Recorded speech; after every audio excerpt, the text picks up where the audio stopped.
so I got a little flashback there. So that was good. But what I want to talk to you about today is some of MISA's programs, who we are, what we do, and then focus more specifically on our student program, Student Organic Farm. And then like to keep it real informal and have some discussions as we go along.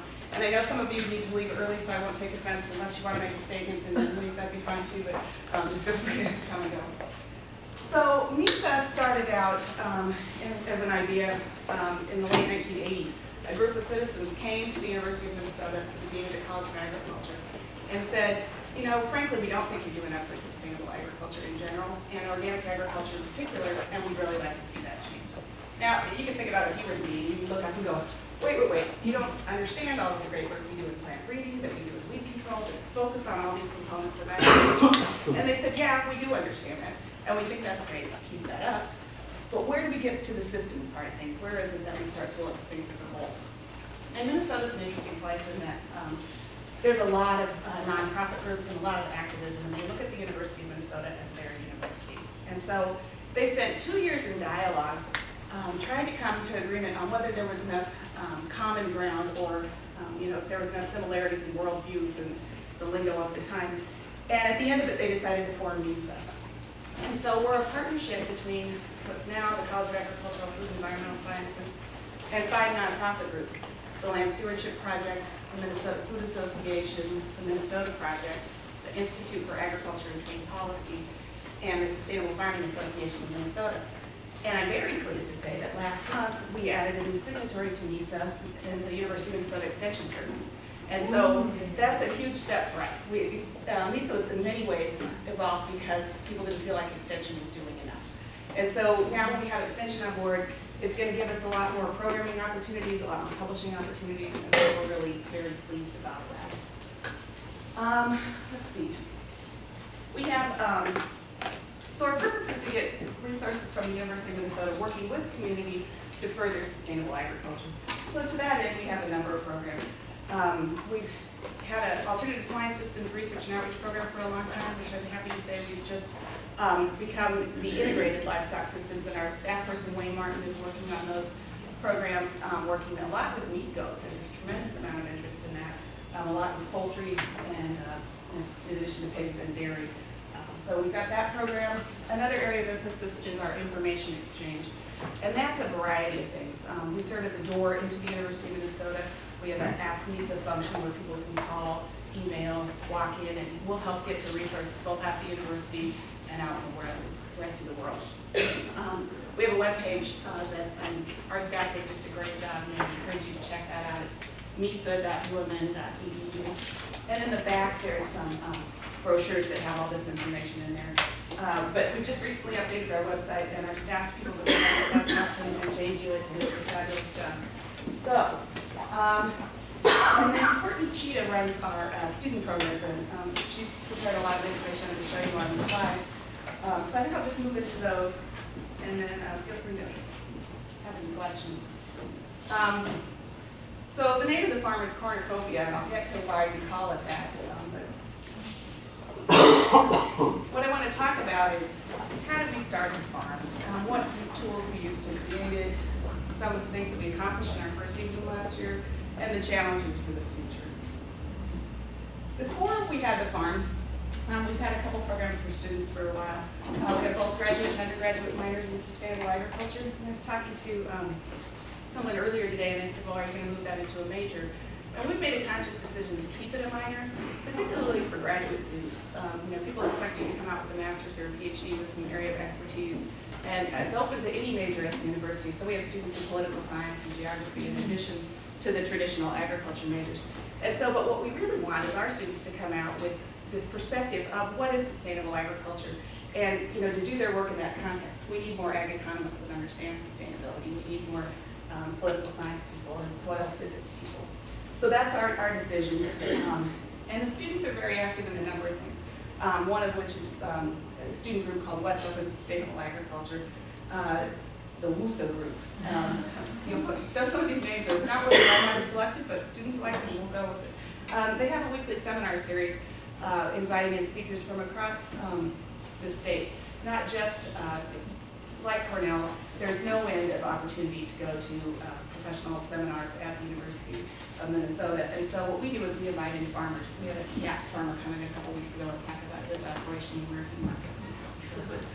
We've had people come in and talk about books that they've written. So it's been a lot of fun, and the students are very active, like this, much like this group. They organize it, they invite speakers, and take care of everything. So that's a good thing.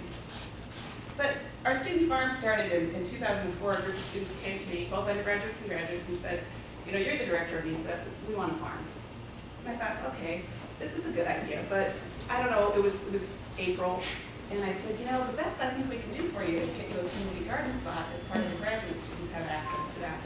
So, so they got out there and got started. They had, you know, a 20 by 30 plot, and I thought, well, let's see what happens. And they were just amazing. They came in and, you know, really started growing things, and they were mostly just trying to learn how to farm. Most of them hadn't had any experience gardening at all. So they did that. So, you know, we came in through the back door through the graduate student land there. And, you know, one of the things I wanted to know was, what's the student potential? Are they going to really commit to this, and is it going to happen? And, you know, how can we get faculty more involved? Well, the students were great. Faculty didn't have much to do with 2004. But by 2005, the students are all talking, and they want to know what's going on in campus and land. So in the fall, I went to our research technicians on the St. Paul campus. We have a tremendous amount of farmland, and said, can we get some land here? And they said, sure, you know, let's start with an acre. And so Mike took us all around the farm, showed us various places, and said, you know, you can have any of these spots. What do you think? And so we went for the high visibility spot. This is on a major intersection of Lexington and Larpenteur, hence the cornucopia name. So, you know, his biggest criteria was that it looked good and that we kept it up. And so the students were like, great, we can do that. There's a farmhouse here that you can see that they cleaned out and are able to put things in there. So we planted a cover crop in the fall. And then in the spring, started to go to say, well, now what are we going to do? So the questions that were surrounding us at that point were, you know, how do we keep growing student interest? How can we use the farm as a real-world learning experience? And what could a class contribute if we were to have one spring semester? And then the other big question that we decided we needed to figure out was, how do you balance the faculty and the student interest, especially when the students want it to be a student-run farm, but in fact, you know, because there's turnover with students, we needed to figure out a way to have that longevity. So 2 faculty members, one in horticulture, Bud Markart, and one in surrounding plant genetics, Paul Porter, agreed to teach a 2-credit course in this semester. Their goals were to say, let's think about the farm, what do we want to do? How are we going to be strategic? How are we going to work with existing resources? Because there's a tremendous number of things going on at the University of Minnesota, so we didn't want to reinvent the wheel. We wanted to work with people and really have it be a collaborative effort. So students registered for a 2-credit course. They had a choice of either registering in agronomy or horticulture. For tuition dollars, that makes a difference to these departments. We had 18 students from 11 different majors, and you know, the goal was to create a master plan for this student farm. And the students are really adamant about wanting it to be certified every year. So we used a text, it's not really a textbook, but it's a business planning guide. I put a copy in the back of the paper that I'll leave with Julie, and you guys can do it. The publication is one that I'm really very proud of that our staff worked on. It took 6 years to develop this business plan guide. And about the time we were finishing it, the Sustainable Agriculture Network heard that we were doing this, and they had been talking about developing one. So we decided to co-publish with SAM. The first 4,000 copies have sold out, and we put another 5,000 have been printed. So it's a great resource. It's all available online. There's work forums, and we work with real farmers to develop the guide so that we knew that it would work. So the students used this to start off. And the first thing they wanted to do was identify values. What's important to you? What do you want to see out of this? The students went through and got the land history and the current use, working with the technicians on the St. Paul campus. They wanted to develop a vision, mission, and goals. And that's where they spent a huge amount of time in this 2-credit course. It was really important to them to really come up with things that they wanted to do. And then look at strategic planning and evaluation. You know, what routes can we take? Where do we want to go? And then finally, last summer, 2005, they wanted to get ready to go move out into the field. So they were focusing on production, marketing, operations. human resources and finances, everything you need to do for the operation. Bud and Paul did some really creative, Courtney was the TA for the class, Courtney Cheetah, our student program coordinator. They really wanted to build community as they went through this. So they asked people to, you know, give us their vision of what they thought this farm could be. And what I like about it is, you know, some are really creative, and then there's the more linear list, which is kind of the way I make lists, you know, these are things. So we had the real mix of diversity of ideas, diversity of approaches within these 18 students. This decision-making model that they came up with was kind of fun. You know, they wanted to look at the information, clarify questions, have discussion, move through all of these ideas, and then the way that they would take votes would be, you know, it's a great idea, count me in, versus I can't look at this. And so on things like the name cornucopia, people are like this, and I'm over here going, but wait, and then, you know, I was, and so they said, what's the problem? I said, it's a little too cute. And they said, so they go, you know, overrode, and it's fine. So we really have these things that move forward. And, but, you know, so as we went through doing asset mapping and figuring out what we wanted things to look like, we covered that. Went through the strategic planning exercise, you know, the classic iterative moves, and looking through. So at the end of the class, before they moved out into the field, they came up with their mission, which was to steward a student-managed, organic, sustainable farm that provides food, a place for community building, multidisciplinary education, research, and outreach. And so by the time this was done, at the end of the semester, the administration had become aware of it. And they said, hey, what are you guys doing out here? So I went down and met with them, and they said, you know, so long as you're working on research, teaching, and outreach, you're good to go. But remember, this is a research farm that we have going here, so keep that in mind. So we worked with the students to develop research plans, and I'll show you some of those. But the guiding principles are in place, and really taking the time to develop the vision was really important. As I mentioned, Minnesota is a great land of partnerships, and so using this asset-based community development strategy, students went out and talked to people, and it turns, you know, that opportunity into build awareness, so that every student that went out up to these 19 potential partnerships came back with a lot of knowledge about these organizations, and also with the organizations knowing about them. So there's 19 potential partnerships that we can work with, and many more people aware of what we're doing. So you can see here we have sort of a summary of the types of partnerships that we have. In education, we work with the local high school doing tours. That in turn led to us for some volunteers, recruitment, as well as some educational opportunities over the summer. Neighborhood organizations, we had students volunteer for events, publicities, market potential within these neighborhood groups, a lot of student housing, some fraternities, sororities. So finding good opportunities there. The students also were exploring markets and looked at everything, you know, that you could possibly do, but the ones that really turned out to be a farmer's market on the Minneapolis campus. We were fortunate in our timing in that the new wellness program is starting to get more awareness of local food and set up the farmer's market on the Minneapolis campus, and so we were one of, I think, a dozen vendors over there once a week, and we sell to local stores and co-ops. Try to set up, well, I'm getting ahead of myself first. So then you're looking at cropping systems about these different things that could go out on the farm. There's a high interest in perennials, and that makes the farm staff nervous when they start to think about planting perennials, but they're coming around to it and really are getting excited about it. So in this acre that we have, Larpenteur is down on the left, Julian, or on the top, and then Cleveland is on the left. So those of you who are familiar with the St. Paul campus. So the perennials are going to go up there. That was in cover crop last year, and then some cover crop research trials in there, and then 6 blocks of intensive flower and herb cultivation. So you can see what the rotations look like there. The thing you can't read here very well if you fix this, but this was a keyhole bed of intensive planting of polycultures. It was a beautiful setup. They really did a nice job. So by the last day of class, we had a lot of money last year. I'm not really sure how it all happened, but we were able to hire 13 interns. And one of those was a farm manager. Yeah, we were really flush. We had a couple different sources of things, and it'll never happen again, but it was a nice, you know, starting up. So we had greenhouse space, in-kind from the agronomy and horticulture departments, and a plan for the summer. So we had some monoculture blocks to really, just do some intensive production. We had some companion blocks that helped us really think about what things work well together. Another shot. The bio-intensive blocks. The keyhole block, the one I was going to say for you. And we had, by the end of the summer, we had these 6 intensive blocks planted, and we had a lot of interest from the faculty. We held a couple field days where people came out and looked at them.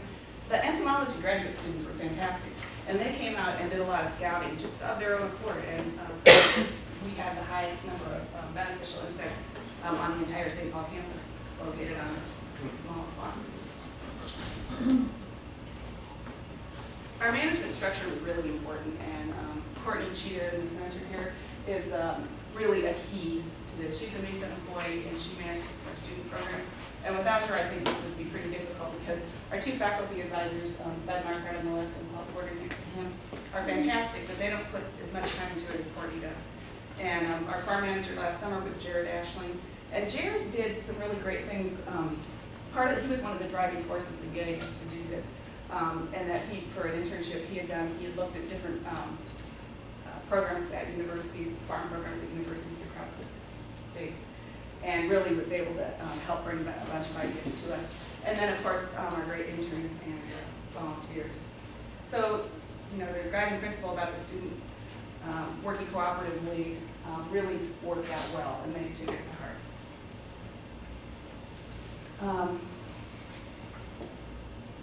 So we have the crops and farm management things that were in place. They do cover crops.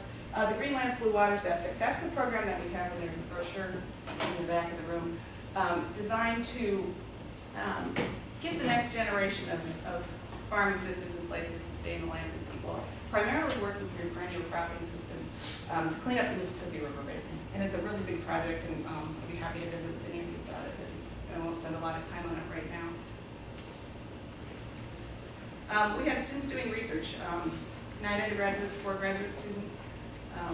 They each had an individual faculty member that they worked with, and it was a great setup. So some of the examples of David worked on the key curve pest investigation in the keyhole plot. We had Ben Norton was doing mushroom production in some of the growth chambers over by the greenhouses. So we had all the bases covered. Some were more successful than others. But one of them that was really successful was the work that Laura did in terms of education, Angela did in education. She brought in groups of kids from summer programs for the farm in the city, from other community gardening efforts, and really did some great stuff. We had, as I mentioned, field days. There's a university day camp on campus. So the kids would come out there and harvest stuff and help get things ready. The STARS program was a student therapy program, and they do horticultural therapy with kids ages 8 to 14. And that was really successful. The kids got out there and worked. And then the Agriculture and Food Science Academy is an agricultural high school in the Twin Cities. And so those students also were involved. As I mentioned, the Minneapolis campus, sales were about $600 a week. With that, they were basically farming a half an acre. Tried to stand on the St. Paul campus and couldn't really get permission to do it on the main part of campus. And so, we have it as people were leaving, but they didn't really get used to us. So that really was not a good thing. But what they substituted instead was they email out a list of what was available that week to faculty and staff and students on the St. Paul campus. And then they do office deliveries, and they hand us a bill and give them a check. So it was a great deal. And then through a number of restaurants and co-ops and other events. So there's a nice picture. Yeah, they made $600 on this half acre with, it's at the same time while doing research. So it's really kind of exciting to see.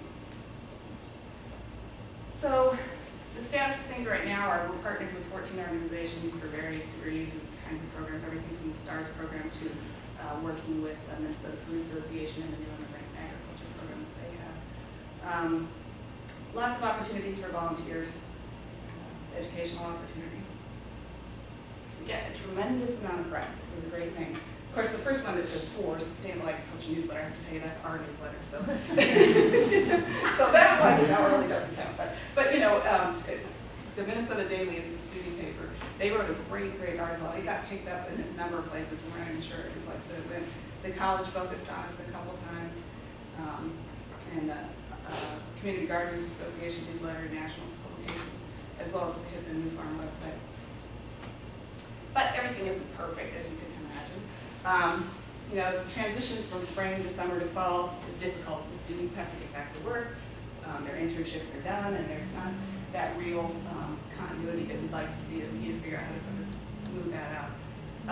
The high rates of student turnover, as you guys know, you've been doing this longer than we have, is an issue. Organizational structure, we have all these principles, but how do we get the next group to buy into the same things, or do we need to tweak them and continue to do that? Funding for internships, we have a little bit of money this year, but we don't have 13 internships this year. And then the students are really committed to this organic certification and record keeping, but it's expensive. You know, it's $600 a year, and so we need to really think through that. But the students are committed to that, so we'll find a way to make it happen. But we did get some really unexpected surprises too. You know, the farm staff that we thought we were going to have to really, you know, tiptoe around and try and win them over loved us immediately. You know, they said, "You make us look good. That this is really important. That we have this here. We get the positive publicity. New partners are seeking us out. Several of the school districts that are moving towards more local foods would like to buy from us. Just last week, the University Dining Services told us they want to buy from us. So, you know, it's all really exciting, but how do we get to the next level?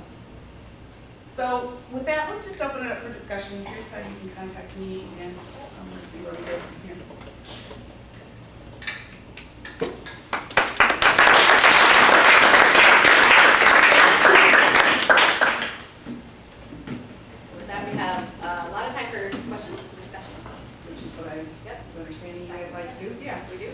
I was just wondering if, with the setting up of all these stands, you got any, I guess, negative feedback from local growers? Because that's always a concern with our research farm, is that sometimes we're selling products that maybe some of our local growers, whether organic or not.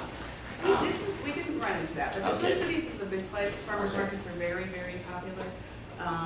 You know, there's a farmers market just a half a block off the St. Paul campus, and I mean, they were well aware that we were there because the students looked at potentially moving in there, but you know, really didn't have enough produce to get that far on. So no, we didn't run into that. I know Oregon State has issues with that. Yeah, if you could speak to the administration as far as an institution in Minnesota, it seems like things have, you know, for such a, we've been going just a few years here and everything aligned very well, and I'm starting to see that alignment has to do with not just luck, but with some people in key positions or with institutions that are amenable to having organic or sustainable, better yet. So what helped you there as far as administration? We fought that battle several years back. We had a new dean come in, who's still currently the dean, and didn't know what we did, why we were there, why we were important. And through a series of things, the director of MISA resigned. I was the coordinator at the time. And it was not a pleasant time.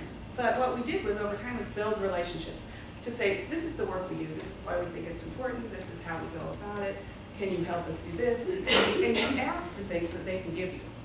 And that's really important, because I think if you go in and you don't have anything that they can give you, it's not going to help. So we spend a lot of time in relationships working with the college, with the department heads, really getting them involved and aware through their students, through meeting with the faculty. Our minor in sustainable agriculture has 25 faculty members from across mostly the St. Paul campus and a few other campuses, but really trying to permeate the university. And so when you ask for land on the St. Paul campus, it's easier to get because they know why you're there, what you're doing, and why it's important to the general mission of the College of Agriculture. Yeah. I guess I have a more general question for Julie and the others in the class. What has been the land area of all these different farms and the different presentations we've had this semester in terms of Washington State, with Reginald, or with Davis Group, or this group? Is it like on the order of a half acre to an acre, 2 acres? This is the smallest. This is the smallest, at a half acre? Does that right, everybody? Yeah, I think that's probably the smallest that, I think when at Davis was like 3 or 4. or 4. How big's Davis again? I'm not sure. I think Golden Hill is huge. It's big. Yeah. Washington State's about 3 3. to 4 acres. And how big's Dillman Hill? It's 12, I think. 12. So it's a big chunk, okay. It's Yeah, a lot bigger than the other A lot ones. of it isn't in production, some of it can't really be because of the orchard site, but I think like there's much. So how much is in production? I think 5. 5 is like cultivated, like could be in production. There's a lot of grass space and other space, And this- farm space. So is there need here locally for more land for such things? There's need for the student farm for more people to help. Help, it's more human resources than land resources. And I'd say the staff person Yeah, I mean, to coordinate. a lot of, when I first saw, the first time I went to Dillman Hill knowing that I'd be a manager, I thought it was tiny. You know, I tell people like, oh yeah, I'm gonna be managing this little itty bitty farm and this little cutesy petting zoo farm. But we had to put a lot of it in cover crops, and that was under the advice that we had from former managers, that it's just too much for a couple of people to Right. manage. I had kind of a related question. You said you hired a farm manager at the end of the directed study class, which I thought that was a brilliant idea to have a class to help organize ideas of what we could do, have students be given credit to do research about what works, what doesn't. We've had a lot of good ideas from people that have come in this semester and talked to us about what they're doing. Some we see, oh yeah, that's great, it works. It could work with us, and some things we say, no, it couldn't. But it's presented us with those ideas. So the next step, to me, it seems logical to maybe do something like that, have a class that's only dedicated to maybe building ideas about farming here. And they also started seedlings in the greenhouse. Oh, Marguerite, I think last summer or the summer before, do you remember? There was like I don't know if it was really focused on the farm itself. Do you remember that? Well, last year there was the Sustainable Land Care class, we met in the fall semester once a week for 3 hours. Right, that's Lori's class, right? Yeah, and Yeah. last year there was no summer course done by Marguerite, but in years previous, there was an organic farming class that was Right, done I in took summer. that. She did a fall course though, and now I can't remember what it was called. Marguerite did, not Lori. But anyways, yeah, not maybe focused on management, but more just general skills. Yeah, so Not that's so a kind of yeah. a class that could be during the fall or the spring even, that's sort of prepping the farm for the next step in the summer. So I know you guys have a challenge with you're ending classes and you're also trying to get ready for the season in the farm in the summer. So that's one idea. I think it's more of a comment than a question. The question was the farm manager that you hired, is that a permanent position or is that? No, it's a student position. And Courtney Cheetah, the student program coordinator, provides the supervision for that position. And so Courtney's the permanent staff person. We would like to see the manager be a student. And then in relation to your question about land, this year we'll have 1.5 acres in production. So we started small, just making sure it was going to work, and things went so well that we've expanded it. Are you going to try to make that farm manager position permanent?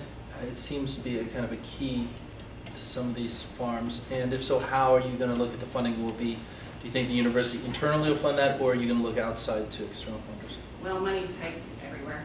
So we'd like to see it be a permanent position, but right now I think we're going to go forward the next couple seasons with having it be a student program, because we do have funding for the student program coordinator at MISA. And so she'll continue in that role until she finishes her PhD. And then hire someone else, because that's what Julie did that job, and she was a student at MISA. So, but we were fortunate to find someone good to follow up, and Julie left. So are your students interested in going into farming, or they just kind of have an interest in organics and gardening? Are there people you think that want to learn this program because they actually want to be organic farmers, and is scale an issue for those people? Do they want to see more mechanized farming happening as part of this program in the future? Yes, to all of that very last one.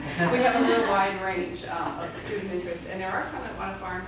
And as part of our minor in sustainable agriculture, we have a required internship. And every couple of years we visit that because we think that students might really not like it. But students help design the program, and every time we go back and evaluate, they say, we love the internship component.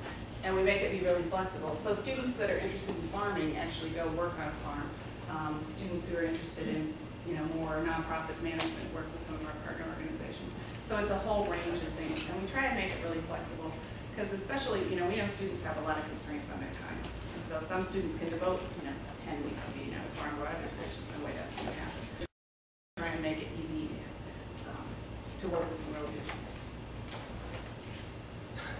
the issue of student turnover from spring, summer to fall, I believe it was Iowa State that had an entire component, integrated class that ran through that kind of season. And Evergreen did too. Evergreen also, yeah, maybe it was Evergreen that really worked it well. Because in the fall was when, they really were feeling crunched. The farm manager was still there and our student program coordinator, but a lot of the rest of the students scattered back out and went back into their semester, so we need to think about Yeah, that. it could Do you have provide any some ideas? continuity. It's just one of the things that we've heard. That's here. great, that's good to know. Wasn't Evergreen on the trimester system or something like they have full classes during the summer? Big blocks. Yeah, they have blocks, Oh. so everybody's still around and, I had a quick question about the faculty advisors. Now, what was their major role and, how active were they in running the farm? I mean, did they just kind of sit back and? They were out there all the time. They were Okay. there for advice. They didn't push very hard, and I think some of that kind of, because they were trying to figure out how to balance that difference. We met recently, and they said they needed to push more, that they didn't provide quite enough oversight. So they're going to be a little more proactive. They were being very much reactive last summer, and I think that our students would have had a better experience had they been a little more active. So they've agreed to do more and step in. So I think it's that balancing act that we need to get to just the right point. Would that be in relation to some of the research projects that they were doing, or just general? Both. The Both. research projects, each student had a faculty advisor, and some took that more serious. Some of the students took that more seriously than others. And that's where I think the faculty, and Paul could have been maybe a little more proactive, making sure that they were really interacting with their advisors. Because about half of them were, and about half of them weren't. So that served us quite well. As a follow-up to that, what would be the benefits for the faculty of working with students? I mean, curriculum is being another thing they need to spend time on, effort on. What did they get out in the process? Well, they got students in class, which they enjoyed. And they said they had a lot of fun. It was great to get out in the field because they interact with students mostly on a semester basis. And what they found was interacting with them in the field gave them better insights and better ideas as to how things would work. And so they really got a lot out of that. And they're going to do it again. So they're an instructor for the directors of research. Yeah, they each had one that they looked at. So they got enough out of it that they've agreed to do it again. So I think that's a good sign. How important was the PR that you got in the success of the farm the first season? It was very important, and And how much did you seek out and try to get the student newspaper there and so on? No, they found us. And why it was so important was that it showed that we had a track record that we could get doing things that people got excited about, and that's where we got the extra land. That I think we can sell a whole lot more and do a lot more research projects if we have that additional space. So the publicity was an unexpected bonus for us. Like I said, we started it with our newsletter. Yeah. First of all, I have a plug. I love the Building a Sustainable Business publication. I've used it. I'm actually using it in my research right now, so thank you. Oh, good. I'll pass that on to her staff. And second of all, I have a larger, broader question, because this is kind of the end of this seminar series, and something I haven't asked other participants is, where would you like to see this in 5 years? What has been the long-term mission of farm, if you can speak to that? Because we see a lot of important immediate benefits, but what would you, as the executive director, or the people you are working with, what's the long-term goal? I think to get students hands-on experience, to get them to be thinking about, not everybody's going to be a farmer, but to really understand farming better so that as they go into their careers and work life, that they better understand the concepts of sustainability by actually working and thinking about it hands-on. I'd like to see it get to a size a little bit bigger. I don't think we can afford to be huge, and we have to be more than just gardening. We really do need to stick with research, teaching, and outreach, and I think we've got a good track record started with the students that worked on this last year and the ones that are enrolling in class. They're enrolling in class right now. A farm manager would be nice to have in the long run, but I think we're going to wait and build and keep moving forward. And so they're pretty vague at this point, but I think as we learn more each year, we'll be able to better move here. The MISA Board of Directors has taken a huge interest in this, and this year allocated some of our funding for the farm. And I didn't tell you about what the MISA Board of Directors looks like. So we're this partnership between the college and the extension, and and 5 nonprofit groups. So the way that manifests itself is we have a board of directors of 15 people. 5 are from the university community, faculty, staff, or students. 5 of that 15 are from the sustainable agriculture community, and then 5 are producers, either farmers or ranchers. And so by that structure, most of the decision-making power lies outside of the University of Minnesota. And it's worked really well. And our board members are appointed by the dean, and they serve a 3-year term. And you can serve a maximum of 2 3-year terms, then you need to rotate off the board. But we've had some of our first board members, go off for a while and come back onto the board, and that's been incredibly helpful because they know what the discussions were around the minor and sustainable agriculture. They helped fund that, and the discussions that went in there. So that's kind of a nice combination of old and new. And what would you guys like to see for your farm in the next couple of years? Institutional support. Yeah. I mean, it's getting to the point, we had a discussion about Gilman Hill where we had 6 people talking about it, and Reed, who was a previous student who helped start the farm 7 years ago and then was a part-time farm manager for 2 years. She said it's getting to the point where she was able to write grants at the beginning to fund herself and other people and fund projects, but at this point, the grant organizations are like, okay, well, it's been, this many years, it's been like 8, 9, like at some point, it's Cornell University, so like, we're not going to give you small grants anymore. So it's in this gulf between getting really great startup funds and support, like you said, the first year is just totally amazing, and then how do you transition into really sustainable institutional support for it? Well, sorry I missed this, neither the Minnesota case or the previous ones, because I haven't heard all these, but can these things at universities be organized as CSAs, or is that a scale issue, and a legal issue that you can't sell and generate income, like increase the scale, get 5 acres, get 10 acres, and get more of an enterprise going, and then you have a mixed model of selling the shares and having the community support it, but you undercut the local organic farmers, it's that whole issue again, but can you mix and match these different sources of income and organize it in that way? Reginald did that when he spoke last Okay. week, and I asked him the exact same question. I said, how do local growers feel about that? He's like, well, we're in Pullman, we're in a wheat growing region. He's like, pretty much nobody grows vegetables That's around true, and there. then Ian said, Ian followed that up about the local issues here, and I Yeah. don't remember what Ian said, but I think it's state law in New Or, York yeah. that that they cannot raise vegetables or compete with local growers and sell them, say, with farmers. on You can a sell public it public back to Cornell, Yeah. as long as it's going back to Cornell or to the Cornell community, but in terms of like selling at the farmer's market, as far as I know, Ian was like, that's just not an option. But then talking with Heather last week, when we did the tour of the farm as a department, I asked, well, what about a CSA? Your response was, well, we can't We're organize. up for a CSA, and like during the spring semester, we got contacts and co-ops that were pretty interested. Some of them had CSAs with other local farms, and so they were thinking of sticking with that. Anyways, there's interest, but by early summer, the 2 of us decided that we couldn't meet that production. I know in other years it's been much different. In other years, Dublin has had a CSA, and they provided for some grad students and for low-income neighborhood. They had a VISTA volunteer helping with the coordination of that. It was excellent. I was one of the members of that CSA, I guess 2, 3 years ago, I don't know. But they had only 20 members, but it was really well managed and there was lots of stuff. So it's doable, but you're right, they had extra staff support. Marguerite was part-time, and then they had a VISTA volunteer and 2 student managers. So it requires a lot. And I was going to ask if it would help to have that semester before, have a class like what Minnesota has that is sort of helping to plan the business side of things so that by the time the season comes around, you guys...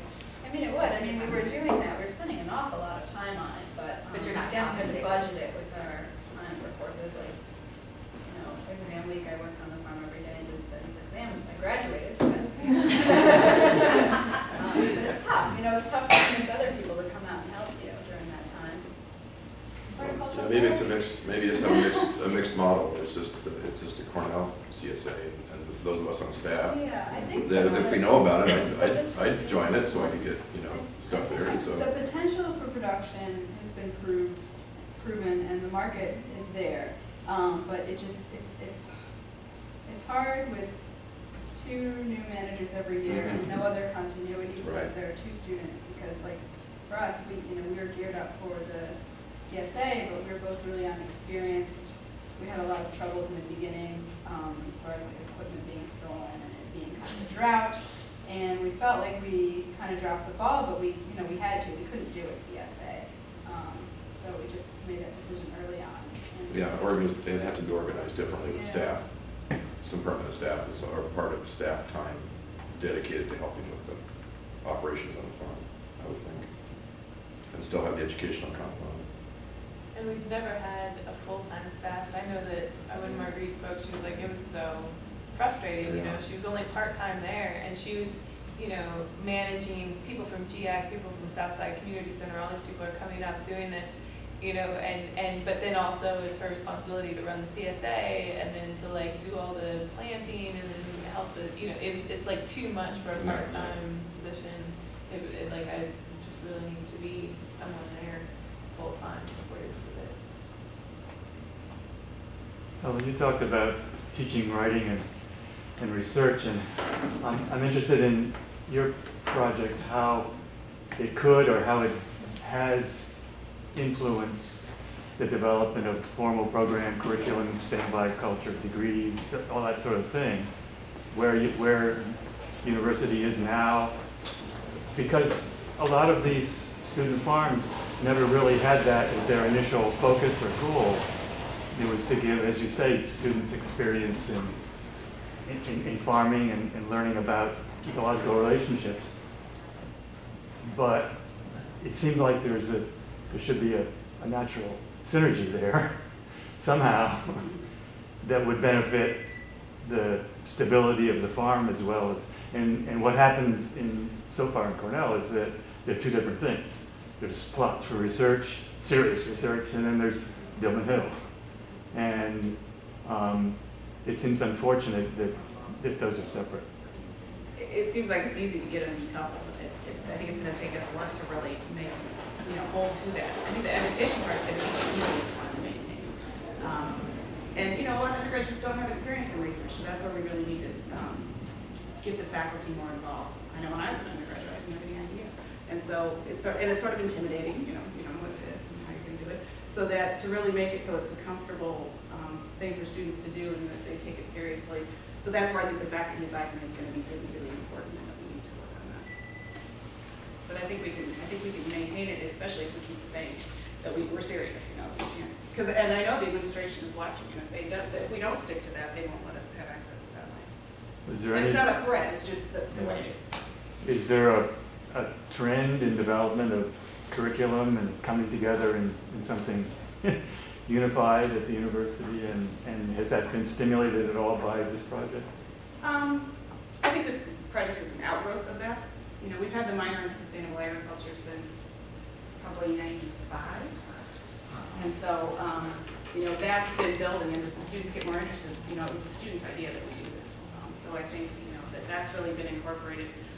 It'll be interesting to see. Right now, we're in the process of merging the College of Agricultural, Food, and Environmental Sciences with the College of Natural Resources, and then part of human ecology that does food science and nutrition. We're excited that that's going to happen, but it makes for lots of different things going on. We're searching for a new dean for this unit. The current deans are not applying, and so we have a whole new opportunity. But what we're going to have to do is really, resell this program. It took a couple of years for the current administration to see that this was a great thing. So we want to make sure that when this new person comes in, that they understand us, they see value in us, and look at us as a resource rather than not. She said, let's think about it. Any other questions? Well,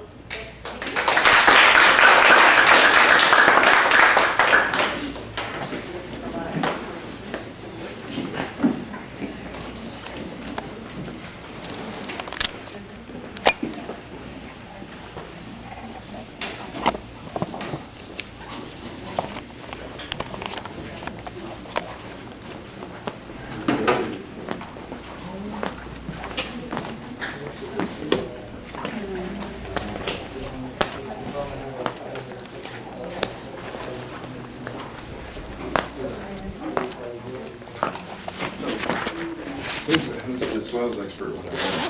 Oh. You? You have to trigger my memory. I've been writing Force. paper on India for 2 days. So, yeah. Not sure if I'm going to need to do anything with it this spring, but my soil samples that I have and whether or not I'm interpreting them correctly. Okay. Well, you know, Kareem's lab does like out. She's basically. Yeah, I got all the soil analysis. Yeah, I got Oh, all. you just need somebody to sit down with you the numbers. Yeah, I'm just looking at them and make sure I'm interpreting them correctly. Yeah, I went through and did the samples tonight. Well, the first ones came back for like a laboratory results. Next, I put some of them down.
Sugar maple stands and get rid of those people are putting a lot of time and effort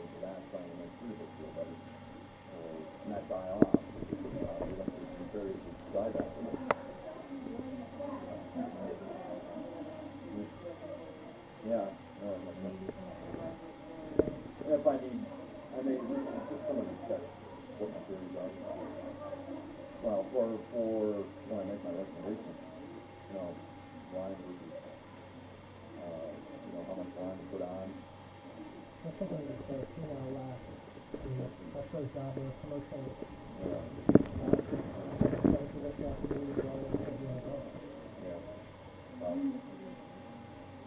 Yeah, I would think that there'd be some sort of. they have, you can submit them as an ornamental to the bush, to the maple as an ornamental, and then you like one of those people.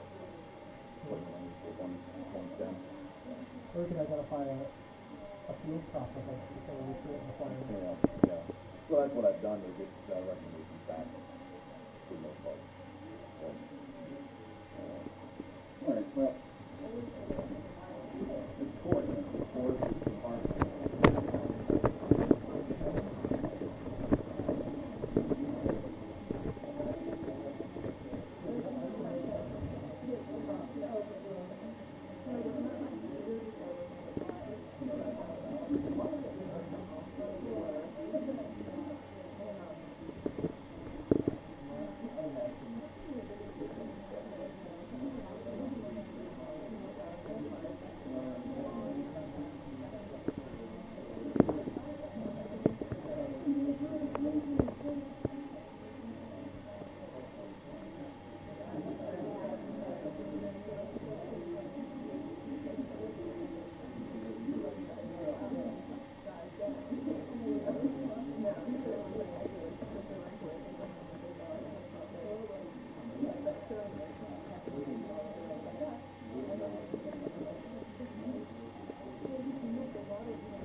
is